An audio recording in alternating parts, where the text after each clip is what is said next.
چاہے وہ ربانی ہو یا فتح الغیب، ہر ایک میں یہی کفر شرک بھر دیا کہ اولیاء اللہ ساری کائنات کو چلاتے ہیں، سب ان کے اختیار میں ہے، اللہ نے سب ان کو دے دیا۔ اب ایسا شخص کہ جس نے اپنی ساری کتابوں میں یہ گند بھرا ہے، اب اس کو بزرگ مانتے ہیں، صرف بزرگ مانتے نہیں بلکہ اس کی نظر و نیاز کرتے، اور نظر یہ عبادت ہے، یہ شکریہ ہے۔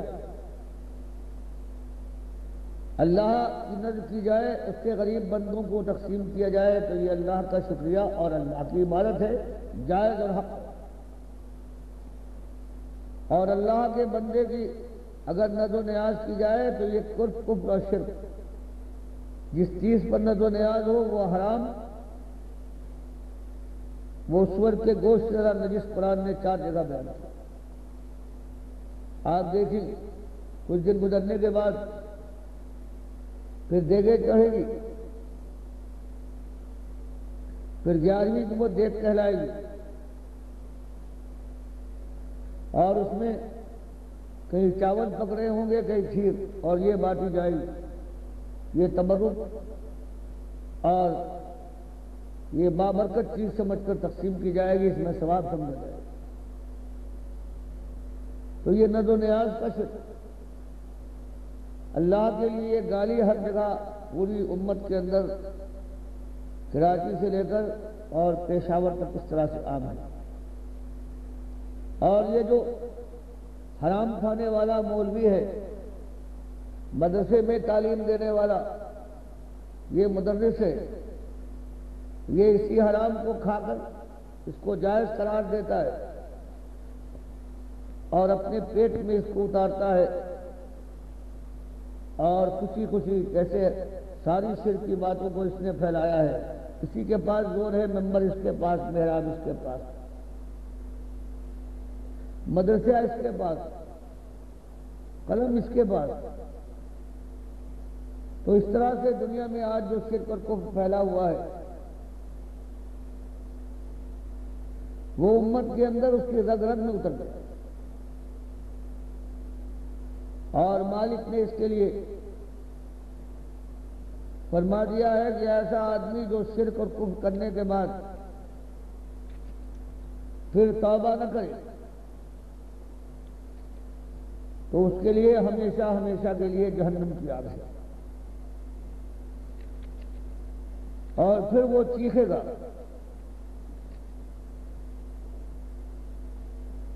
اور فریاد کرے گا، روتے روتے اس کی آنکھوں سے خون کے آنسو بہیں گے، لیکن مالک فرماتا ہے سنوائی نہ ہوگی، اور وجہ بیان فرماتا ہے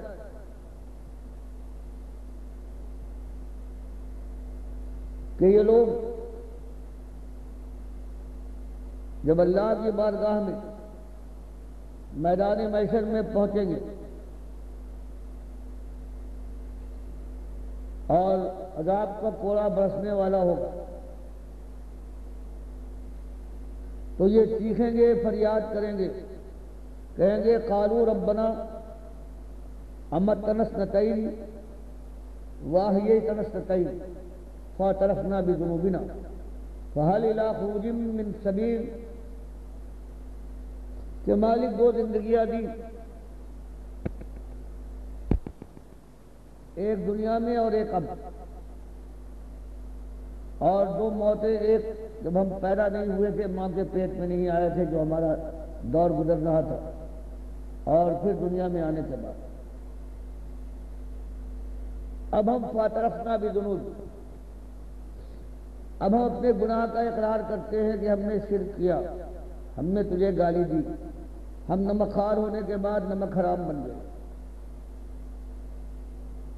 مالک ہماری توبہ ہے، بس یہ درخواست ہے فہل الی خروج من سبیل،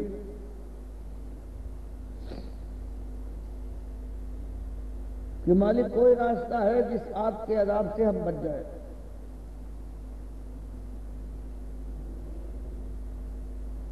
تو کہا جائے گا کہ اب راستہ کوئی نہیں،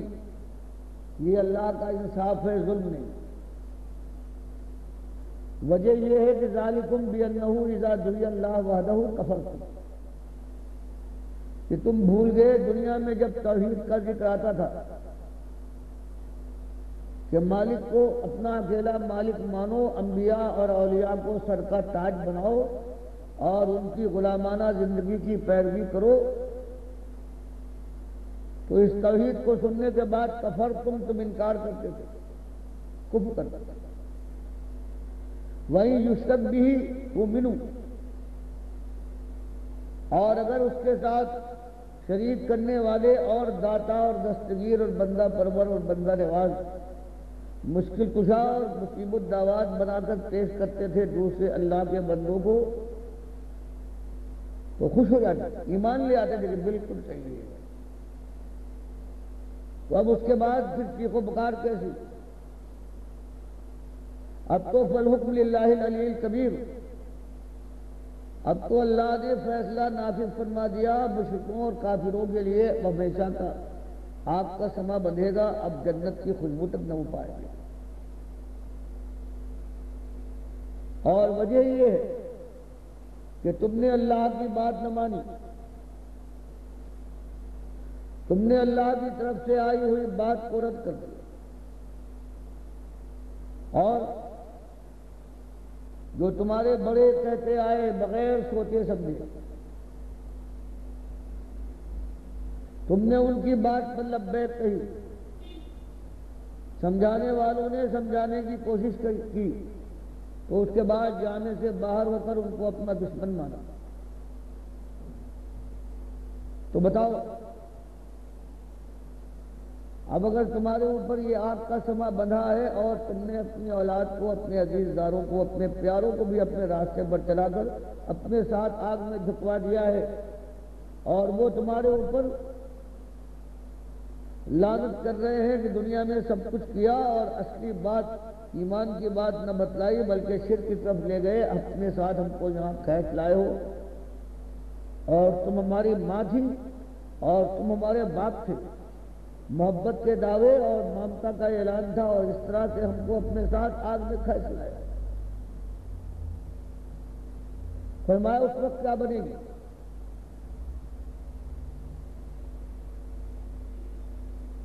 اور جب آگ میں یہ ڈالے جائیں گے تو مالک فرماتا ہے آگ کا عالم یہ ہو جائے گا۔ وہاں پہنچنے کے بعد جن بڑوں کو انہوں نے مانا ہے، جیسے آج امت کو برباد کیا ہے ان کے جو بڑے بڑے عالم کہلاتے ہیں، جن کا کچا چٹھا کھولا گیا ہے کتابوں کے اندر کہ یہ کس طرح سے اللہ کے دشمن تھے اور دنیا آج ان کو اپنا سر کا تاج بنا رہی ہے، یہ بھی ساتھ ہوں گے۔ یہی عبد القادر کا معاملہ یہ ہے، یہ اپنی خدائی کا ڈنکا پیٹا ہے انہوں نے، اور کہا ہے کہ نادان تو اس لیے دنیا میں